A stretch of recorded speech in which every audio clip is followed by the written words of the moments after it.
Hello दोस्तों, कैसे हैं आप लोग। उम्मीद है आप लोग बढ़िया होंगे। सब बढ़िया होगा। तो आइए आज हम देखते हैं कि 2x2 डिटर्मिनेंट कैसे निकालते हैं। उसका मेथड मतलब कैसे सॉल्व करेंगे हम लोग। तो सबसे पहले मैं आप लोगों को कुछ बेसिक बता देता हूं मैट्रिक्स का। तो मैट्रिक्स क्या होता है, मैंने यहाँ पे जैसे कुछ लिख दिया A B C D। वैसे यहाँ पे देखो तो 1 2 3 3 2 4 5 7 6 ये सब है क्या। तो जो मैंने लिखा है ABCD और यहाँ पे नंबर्स लिखे हैं, तो ये क्या होता है जो लिखा है ना अंदर अरेंजमेंट, एक रो कॉलम ऐसे मैंने बताया, ये होता है एलिमेंट। तो जो एलिमेंट का रेक्टेंगुलर अरेंजमेंट अगर हम कर देते हैं तो उसको बोला जाता है मैट्रिक्स। तो मैट्रिक्स क्या होता है, एलिमेंट का रेक्टेंगुलर अरेंजमेंट होता है। देखो ये रेक्टेंगल जैसा मैंने बनाया है, तो इसको हम बोलते हैं मैट्रिक्स। अभी मैट्रिक्स में दो चीजें होती हैं, रो और कॉलम। तो जो हॉरिजॉन्टल है इसको हम रो बोलते हैं, और जो वर्टिकल है उसको क्या बोलते हैं, कॉलम। तो यहाँ पे कितने रो हैं, एक दो, दो रो है। कॉलम कितने हैं, एक दो, दो कॉलम है। तो जो नंबर ऑफ रोज और जितने नंबर ऑफ कॉलम्स होते हैं उसको अगर हम मल्टीप्लाई करके मैट्रिक्स के नीचे लिख दें तो वो उसका बन जाता है ऑर्डर। क्या बन जाता है, ऑर्डर। तो ऑर्डर क्या होता है, ऑर्डर होता है M×N। M जो होता है रो होता है, N क्या होता है, कॉलम, रो और कॉलम। तो यहाँ पे R×C, रो इंटू कॉलम। यहाँ पे कितने रो हैं, दो रो। कॉलम कितने हैं, एक दो, दो कॉलम। तो इस मैट्रिक्स का ऑर्डर क्या हुआ, 2×2। वैसे यहाँ पे देखा जाए तो कितने रो हैं, एक दो तीन। कितने रो हैं, 3 रो। कॉलम कितने हैं, 1 2 3, 3 कॉलम। तो ये मैट्रिक्स का ऑर्डर क्या हो जाएगा, 3×3।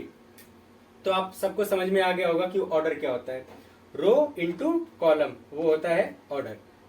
अभी देखो यहाँ पे जो मैंने मैट्रिक्स लिखा है, कितने रो हैं, दो रो हैं दो कॉलम है, तीन रो है तीन कॉलम है। तो यहाँ पे मतलब जितने नंबर ऑफ रोज है उतने ही नंबर ऑफ कॉलम्स है, दो रो दो कॉलम। सेम यहाँ पे भी जितने नंबर ऑफ रोज है उतने नंबर ऑफ कॉलम्स है।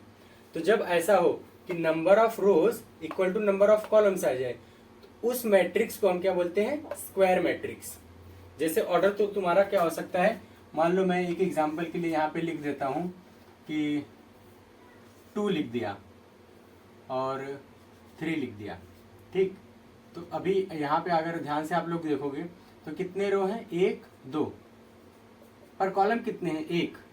तो यहाँ पे क्या तुम्हारा आया, number of row equal to number of column, 2 1 के बराबर है नहीं। पर यहाँ पे क्या है, 2 = 2 3 = 3। जब भी number of rows equal to number of columns होगा तो उस मैट्रिक्स को क्या बोलेंगे, स्क्वायर मैट्रिक्स। इतना आप सबको क्लियर है, ठीक है। अगर इतना आप सबको आ गया है तो इसके आगे मैं 2×2 का डिटर्मिनेंट कैसे निकालते हैं वो बताता हूं।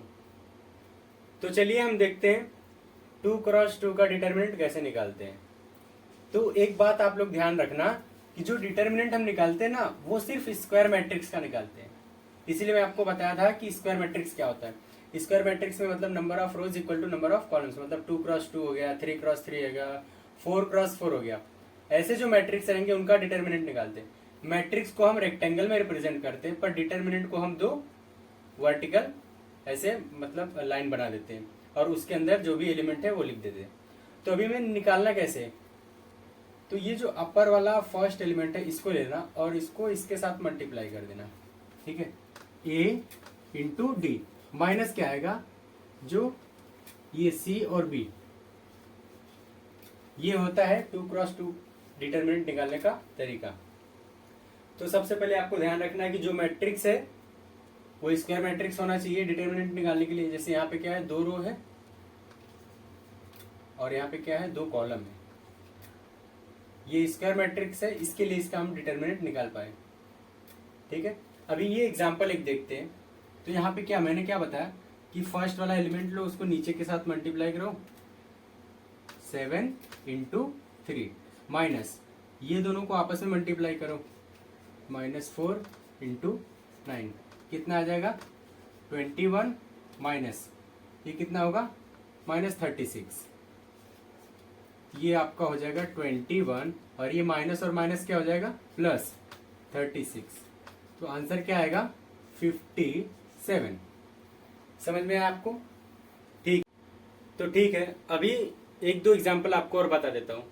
तो आपको समझ में आया ना क्या करना है? ऊपर वाला जो एलिमेंट है उसको नीचे से मल्टीप्लाई करो और नीचे वाले को आपस में मल्टीप्लाई करो। मल्टीप्लाई करने के बाद बीच में क्या करो, माइनस साइन लगा दो। तो यहाँ पे भी सेम करना है, ये कॉस थीटा को इस कॉस थीटा के साथ क्या करो, मल्टीप्लाई करो। तो क्या हो जाएगा, कॉस स्क्वायर थीटा हो जाएगा minus sine theta into sine theta, क्या होगा sine square theta, sine square theta. और ये माइनस यहाँ पे आ जाएगा क्योंकि यहाँ पे माइनस था।